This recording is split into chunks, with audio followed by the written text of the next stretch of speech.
Certo, nós até agora falamos extensivamente sobre o DNA. Falemos agora sobre o RNA.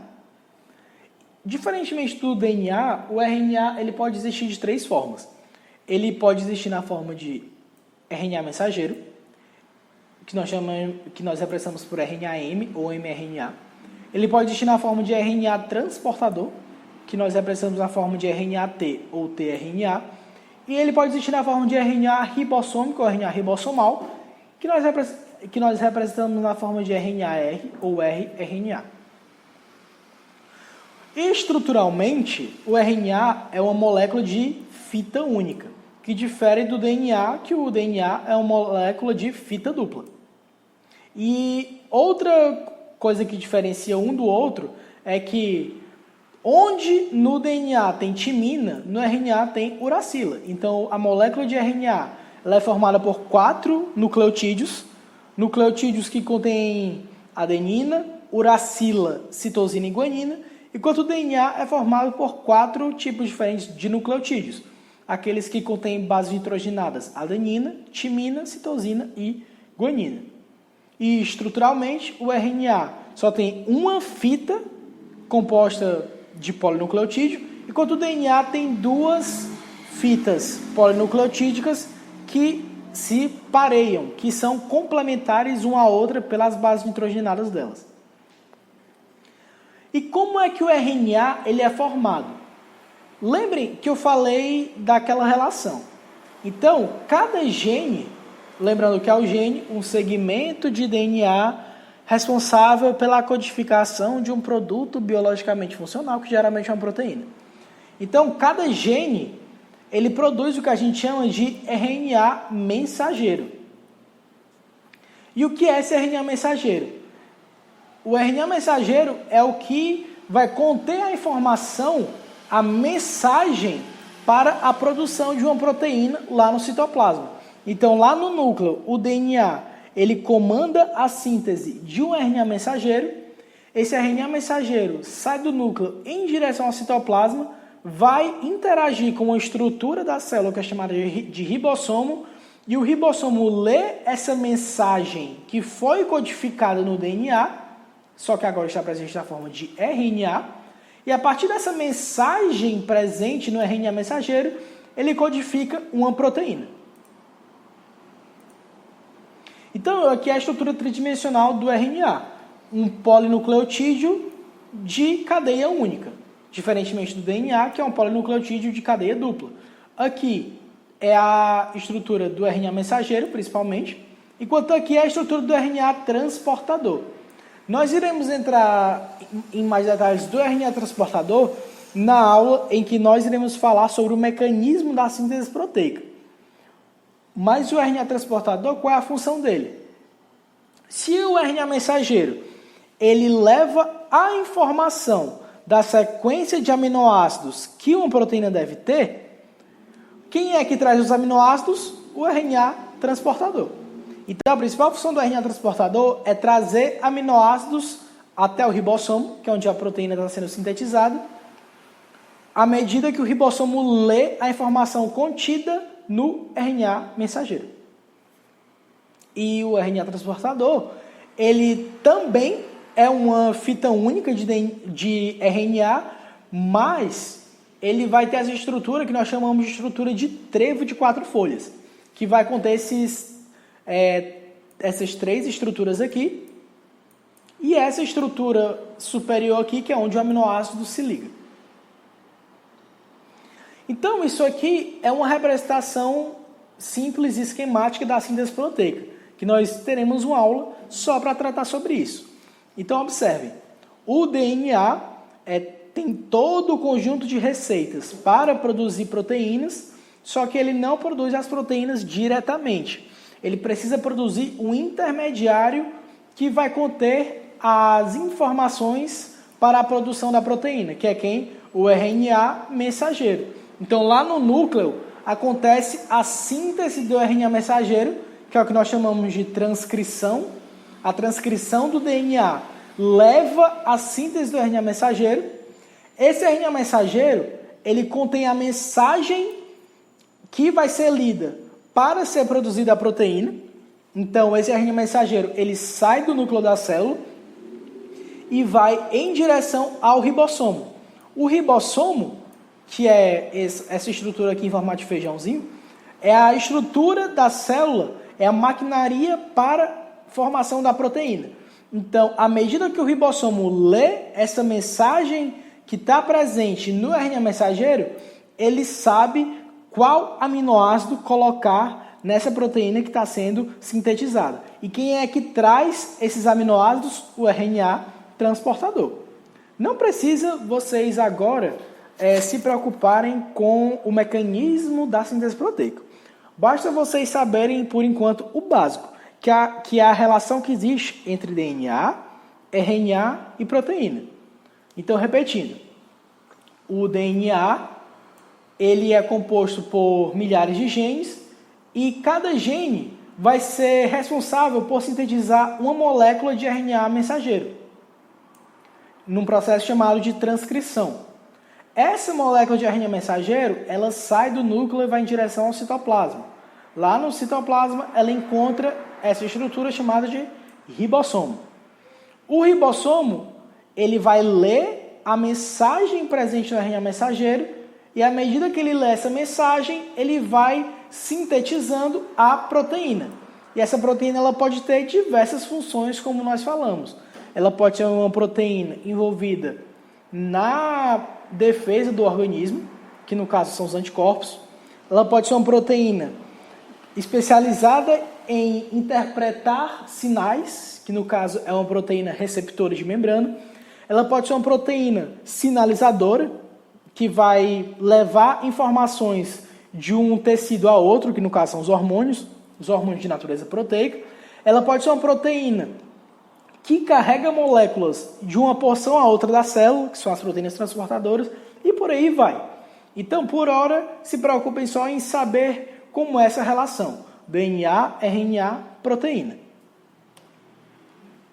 Então, aqui, lembrando, toda molécula de RNA ela é produzida a partir do DNA. Então, o DNA tem a informação para produzir as proteínas. E essas proteínas, elas são produzidas mediante a leitura do RNA mensageiro. Só que o DNA, ele também produz o RNA transportador, que não é lido.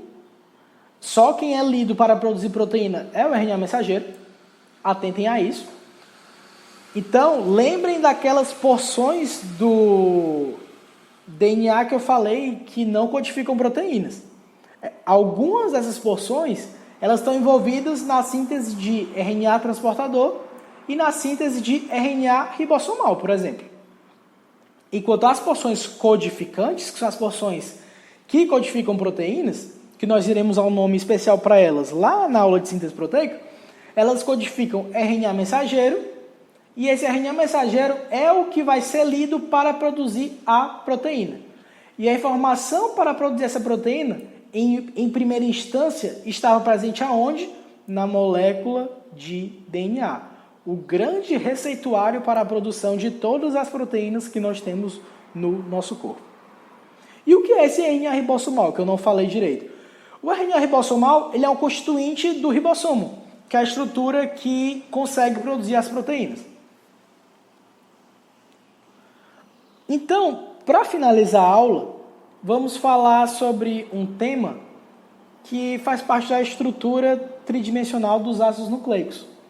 Vocês podem ver em alguns livros esses dois termos, antiparalelismo e polaridade, em relação à estrutura do DNA. O que significa o termo polaridade? Significa dizer que tem um começo e que tem um fim, e que tem uma direção.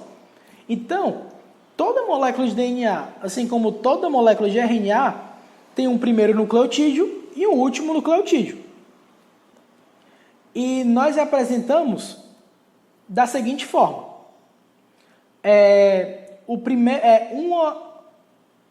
Uma fita de DNA, ela começa tendo o primeiro nucleotídeo dela, a extremidade 5' fosfato livre, Por quê? Porque é o primeiro nucleotídeo. Não tem ninguém, entre aspas, acima dele. Então, se ele é o primeiro nucleotídeo daquela sequência, não tem sentido o fosfato estar na ligação fosfodiéster. Então, o fosfato do primeiro nucleotídeo de uma sequência de DNA, ele vai estar livre. Enquanto que, se nós formos observar ainda na mesma fita, o último nucleotídeo, ele vai ter o quê? A extremidade, 3' Lembrando que esse linha nada mais é do que o carbono do açúcar. Então, carbono 1', 2', 3', 4', 5', nada mais são do que os carbonos 1, 2, 3, 4, 5. Nós dizemos linha só por termos. São representações. Então, enquanto o primeiro nucleotídeo de uma sequência de DNA vai ter o fosfato livre de uma ligação fosfodiéster, o último nucleotídeo ele vai ter o carbono 3 livre também de uma ligação fosfodiéster. Por quê? Porque é o último nucleotídeo. Não tem nenhum outro nucleotídeo à frente dele, digamos assim. Então, nós podemos dizer que esse último nucleotídeo, ele vai ter o quê? A extremidade 3' hidroxila livre. Então, é muito comum nós vermos a seguinte notação: 5'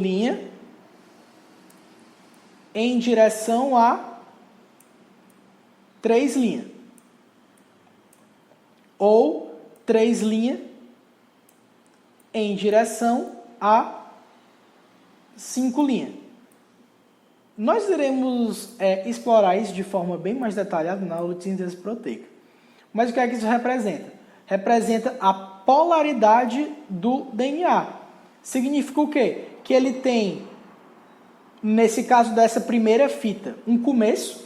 O começo é quem?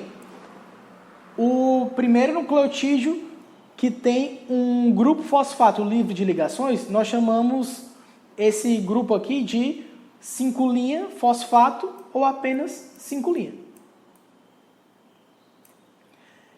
E ele vai em direção, nós podemos dizer aqui, ao último nucleotídeo da mesma fita, lembrando que nós estamos falando da mesma fita, que é quem? O último nucleotídeo vai ter o carbono 3' livre de ligações fosfodiéster, porque não tem nenhum outro nucleotídeo à frente dele, digamos assim, porque é o último nucleotídeo. Então, nós podemos dizer que a hidroxila dele está presente. Então, é o carbono 3' OH. Isso aqui, essa notação, representa a polaridade. Dizendo aqui que o primeiro carbono é o carbono 5' fosfato, enquanto o primeiro nucleotídeo, ele tem o fosfato do carbono 5' livre de ligações nucleotídicas, e que é o primeiro nucleotídeo, enquanto ele vai em direção ao último nucleotídeo, que tem o carbono 3 contendo um grupo hidroxila e que está livre de ligações fosfodiéster. E o que significa esse termo antiparalelismo? Nós dizemos que as duas fitas do DNA, elas são antiparalelas. O que é que significa? Significa que uma fita de DNA está na direção 5' fosfato, ou apenas 5', em direção 3'. O que é que isso significa?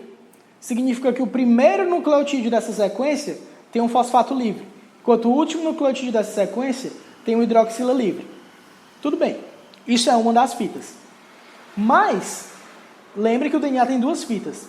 A fita complementar a essa, vou colocar aqui a representação de ligação de hidrogênio, a fita complementar a essa, ela tem o sentido contrário, é como se ela estivesse de cabeça para baixo. Nessa fita complementar, o primeiro nucleotídeo, ele vai ter o quê? O carbono 3' OH livre. E vai em direção ao carbono 5' fosfato. Isso aqui quer dizer antiparalelismo. Quer dizer que as duas fitas do DNA são antiparalelas. Repetindo, o que é que significa esse termo? O antiparalelismo. Se uma das fitas começa na extremidade de 5' e termina na extremidade de 3', a outra fita começa na extremidade de 3' e termina na extremidade de 5', como se ela tivesse de cabeça para baixo. E lembrando, o que significa esse 5' e esse 3'? Significa que o fosfato ligado ao carbono 5 do primeiro nucleotídeo está livre, pois ele não realiza ligações fosfodiésteres com ninguém acima dele, enquanto o último nucleotídeo dessa fita tem o carbono 3' livre de ligações fosfodiésteres. Então ele vai ter a hidroxila livre, porque não tem ninguém abaixo dele, digamos assim. Enquanto na outra fita, a fita complementar, é o contrário. O primeiro nucleotídeo da outra fita vai ter a extremidade 3' hidroxila livre de ligações, que é o que vocês podem ver aqui. Enquanto o último nucleotídeo dessa segunda fita vai ter a extremidade 5' fosfato livre de ligações, que é o que vocês podem ver aqui, que é o último nucleotídeo. Aqui está o primeiro nucleotídeo da primeira fita, aqui está o último nucleotídeo da primeira fita, sentido 5', 3'. Enquanto na fita complementar, o primeiro nucleotídeo está no sentido, tem a extremidade 3' livre, então nós representamos 3', enquanto o último nucleotídeo tem a extremidade 5' livre. Então nós representamos o 5'. E lembrando que isso aqui são sinônimos, essas representações. O 5' em direção ao 3', ou 3' em direção ao 5', e o 5' fosfato em direção ao 3' OH, ou 3' OH em direção ao 5' fosfato. Enquanto a polaridade é o quê? Significa que tem um começo e tem um fim. O começo pode ser o 5' fosfato e o fim o 3' fosfato, ou o começo pode ser o 3' fosfato e o fim o 5' fosfato. Então, pessoal, é isso. E aqui é só para mostrar para vocês pontos importantes dessa aula que é importante revisar. Eu vou disponibilizar essa apresentação para vocês junto com o material para vocês estudarem. E a próxima aula nós iremos falar sobre sais minerais e vitaminas, respectivamente, cofatores e coenzimas. É isso.